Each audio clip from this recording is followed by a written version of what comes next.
Hello viewer, আমি আশা করি আপনারা বেশ ভালো রয়েছেন। আমি অনেক দিন আগে একটি ভিডিও বানিয়েছিলাম, সিটিসেলকে নিয়ে বলছিলাম যে সিটিসেল আবার ঘুরে আসবে।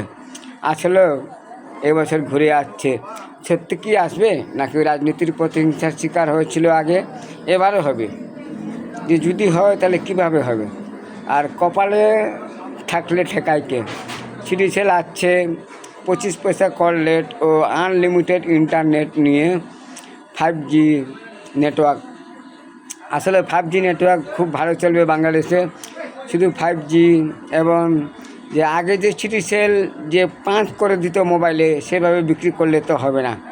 এখন সিটিসেল যে কোনো মোবাইলে চলতে পারে, সেই সিস্টেমে বিক্রি করতে হবে তাদের সিমগুলো, তাহলে খুব ভালো বিক্রি হবে। যে আমিও তো কিনবো, আমারও আগে সিটিসেল ছিল 0119990, এরপর আর কিছু বললাম না। এই সিমটি যদি আমি আবার পাই, আমি আবার নিব। আশা করি আপনারা বেশ ভালো থাকবেন।